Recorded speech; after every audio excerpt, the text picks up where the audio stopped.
¿Sabía que el 4 de mayo del 2019 fue beatificada desde la Ciudad de México para la Iglesia en el mundo una gran mujer, esposa, madre y apóstol? Se trata de Concepción Cabrera de Hermida y te la voy a presentar.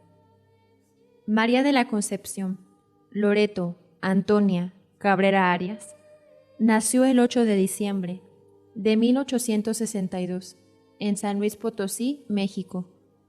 Fue la séptima de 12 hijos. Uno de ellos, Primitivo, fue sacerdote. Sus padres fueron Octaviano Cabrera Lacabex y Clara Arias Rivera. Le enseñaron la santa y verdadera doctrina, el ejercicio de la virtud, la conciencia de lo bueno y de lo recto, el amor a la Eucaristía, a la Santísima Virgen, el vestir sencillamente, el ver con indiferencia lo material. Siempre rezaban el Santo Rosario en familia. Ella llevó escuela en casa por la situación política del país. Sin embargo, su instrucción fue muy escasa. Su madre le enseñó los quehaceres del hogar y del campo, a servir a los pobres y moribundos, a los enfermos, y ayudar a bien morir cristianamente. Les leía con frecuencia un libro, Años Cristianos, que habla de la vida de los santos. Conchita se encerraba y leía este libro en la parte donde hablaba de la penitencia de los santos. Ahí se gozaba y pasaba horas, recreándose en ver sus padecimientos, envidiándoles y viendo cómo los imitaba. Se ataba cuerdas ásperas a la cintura y dormía con ellas. Cuando despertaba ya no las tenía. Ella no se daba cuenta que su madre, que todavía la vestía, al desvestirla se las quitaba. También procuraba lastimar sus dedos con las hojas de las puertas. Nuestra beata tenía una gran inclinación a la oración, penitencia y pureza sobre todo. Su cualidad más grande fue la sencillez. Desde muy niña le deleitaba la soledad y la belleza de lo creado la sumergía en la contemplación. La familia Cabrera Arias tenía muchas haciendas y pertenecían a la alta sociedad, pero su manera de vivir era austera, sencilla, y buscaban compartir siempre sus bienes. A los 13 años, por costumbre, empieza a asistir al teatro y a los bailes, donde conoce a Francisco Armida, su futuro esposo. ¿Quién fue Francisco José de los Dolores Armida García? Fue amigo de sus hermanos, originario de Monterrey, 3 años y medio mayor que ella. Él era de carácter explosivo, pero poco a poco fue cambiando, volviéndose muy dulce y paciente. Cuando tenía 16 años, la vio por primera vez y se enamoró de ella. Él relata que fue amor a primera vista. Fueron 2 bailes donde dirigió conversación con ella. En el primero se le presentó y en el segundo se le declaró. Le dijo que sufriría si no lo quería, que sería muy desgraciado si no le correspondía. Ella no se sentía capaz de inspirar amor y cariño. Le dijo que no sufriera por tan poco. Su noviazgo duró 9 años. Conchita se adornaba y componía con suma sencillez, solo para agradarle a él. Le estorbaban los aretes, anillos, le fastidiaba todo lo caduco, lo que brillaba, lo vano y lo ficticio. Nunca los trapos le llenaron el corazón. Nos describe a Pancho como un novio correcto y respetuoso. Ella siempre lo llevaba a Dios desde su primera carta. El amor que le tenía a Francisco no le estorbaba para amar a Dios. Se casaron el 8 de noviembre de 1884. Conchita contaba con 22 años de edad. Ese día ella le pidió a su esposo que le prometiera 2 cosas, que la dejara ir a comulgar todos los días y que no fuera celoso. Como buena esposa cristiana, le pedía permiso para todo, y él, como buen esposo, le pedía a ella siempre la opinión en el trabajo. Era buen cristiano, modelo de padre, de marido y de honradez. Siempre viniendo del trabajo, ayudaba a arrullar y a dormir a sus hijos. Su casa y sus hijos eran todo su encanto. Tuvieron 9 hijos, 4 contrajeron matrimonio: Francisco, Ignacio, Guadalupe y Salvador. Manuel ingresó a la Compañía de Jesús y recibió la ordenación sacerdotal. Concepción entró con las religiosas de la cruz del Sagrado Corazón de Jesús. Pedro falleció cuando tenía 3 años, ahogado, y Pablo a los 18 años, de tifo, al igual que Carlos, su segundo hijo. Pocos años después, ya casada y con su primer hijo, Concepción ve a las religiosas del Sagrado Corazón. Sintió, por primera vez, el llamado a consagrarse como religiosa y una santa envidia, como nos describe ella. Anhelaba mi alma estrecharse, apretarse con el Señor más y lloraba a mares pensando que por casada esto no podía ser. En esa época se creía que la consagración religiosa era el único camino de perfección, de santidad, y como la única manera de una total pertenencia al Señor. Conchita pensaba que era una vocación desperdiciada y le reclamaba a Jesús, preguntándole por qué no le había permitido ser religiosa. Jesús le respondía que por sus altos fines y porque quería que su vida fuera un ejemplo de que no solo en la vida religiosa se puede llegar a la santidad. Ella se alistó como terciaria franciscana, emitiendo votos privados de pobreza, castidad y obediencia.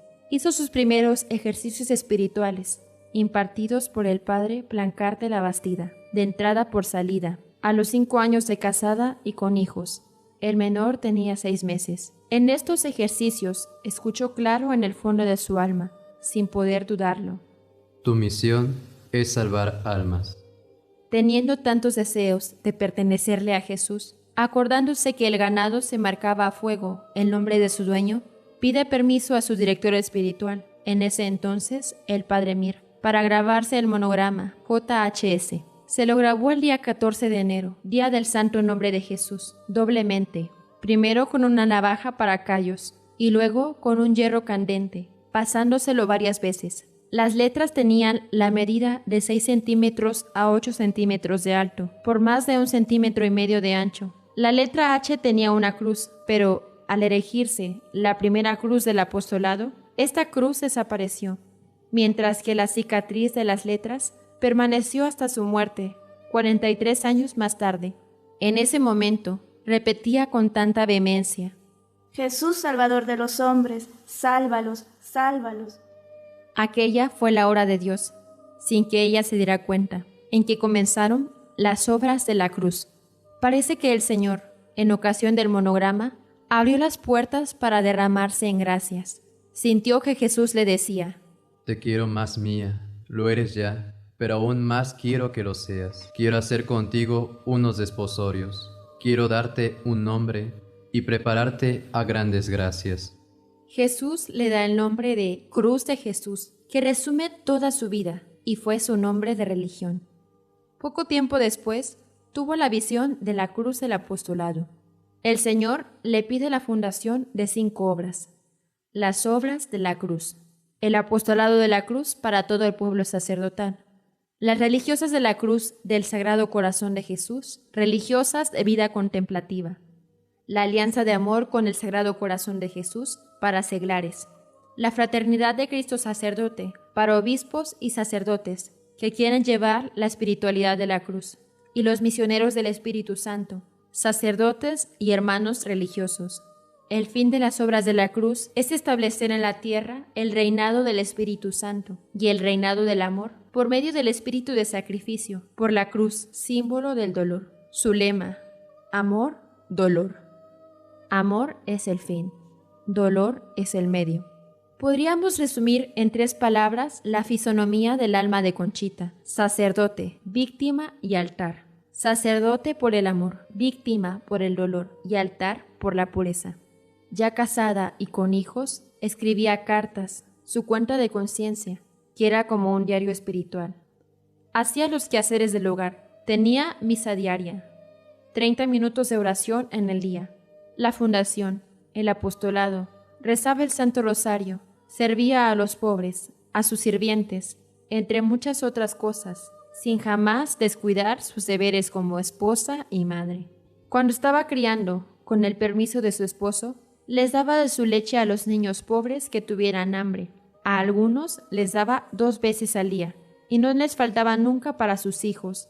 Se figuraba que era nodriza de Jesús. Puso una escuela para niños pobres, para enseñarles la doctrina y a leer. Nuestra santa estaba siempre alegre. Era muy humilde y sencilla. Hizo el voto de hacer siempre lo más perfecto. Tenía una gran devoción a la Santísima Virgen. Quería ser muy fiel a ella. Se decía su esclava. No quería ninguna gracia si antes no pasaba por sus benditas manos. Su debilidad eran los dulces. Jesús le decía: quiero hacerte santa y que solo yo lo sepa. Su esposo Francisco muere en 1901, teniendo ya 18 años de casados, y ella 38 años de edad. El hijo mayor tenía 16 años y el menor 2 años y medio. ¿Cómo le hacía para permanecer unida a Dios en medio de las cosas exteriores y de los deberes? Se refugiaba en su claustro interior. Un rasgo fundamental de Conchita fue que era una auténtica mística. ¿Qué es un místico cristiano? Es aquella persona que habitualmente vive y actúa bajo la acción del Espíritu Santo, que pone sus dones que nos son dados en el bautismo, junto con la gracia santificante. Tuvo desposorios espirituales, que es la unión excelente de la voluntad del alma con Dios. Recibe la gracia esencial de su vida, la gracia de las gracias, la encarnación mística. ¿A qué se refiere esta gracia? Escuchemos lo que Jesús le dijo a Conchita. Al encarnar el Verbo en tu corazón, no se apartó mi humanidad. No es que el Verbo con su persona divina, ni yo con mi naturaleza humana, tomáramos vida de tu corazón, o tu carne, encarnando en él. El Verbo vino a ti, no a encarnar materialmente, sino encarnado ya como lo estará eternamente, y sólo así puede encarnar en las almas, con esa encarnación mística pero sublime, y de tan inefable provechos para el alma. Esta encarnación en tu alma es mística, como te he dicho, aunque efectiva y real, de suerte que tú debes ser trono de tu Jesús, es decir, su cruz, y al mismo tiempo santuario de la divinidad, pues llevas en ti al cielo mismo. Imitó a María en su soledad, de 1917 hasta su muerte, con una terrible sequedad y desolación. Algunas de sus penitencias fueron disciplinas hasta bañarse en sangre, cilicios, cadenas, espinas, que ella llamaba rosas, quemaduras, alfileres, ayunos, largas horas de vigilia. Fuera del tiempo de enfermedad, dormía en el suelo y tenía una suma pobreza en el vestir. Por largos años solo tuvo un vestido para salir. Siempre estuvo enferma. Durante su vida tuvo por lo menos 17 enfermedades graves. Dejó de escribir su cuenta de conciencia 2 meses antes de morir. Nunca tuvo pensamientos contra la pureza. Tuvo 7 directores espirituales durante su vida. El último fue Monseñor Luis María Martínez, arzobispo primado de México. Su última enfermedad fue bronconeumonía. Se fue, pero quedó herida de muerte. Padeció una enfermedad que le inflamaba la piel, llamada erisipela, por lo que pasaba días y noches sentada en un sillón. El menor movimiento le causaba agudísimos dolores. Era un martirio asentar los pies, aunque fuera sobre un cojín. Tenía problemas pulmonares y de corazón, atrofia en los riñones y asfixia, insomnios, y las penas del alma iban aumentando con una desolación tremenda. Emitió votos como religiosas de la cruz, con el permiso del Papa San Pío X.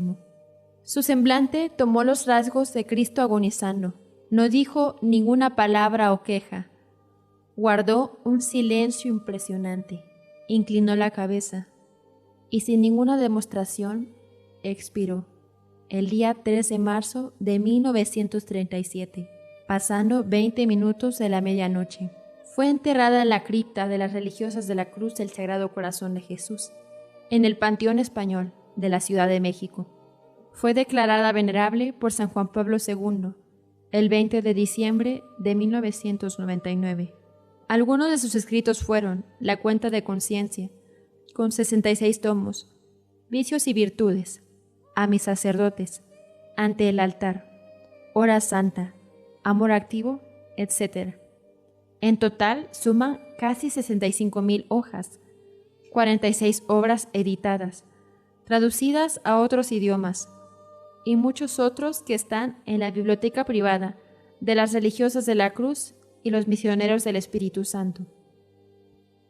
A ti que eres mujer y eres mexicana, y en realidad lo digo para todas las personas del mundo, atrévanse a imitar este gran ejemplo de santidad y modelo a seguir.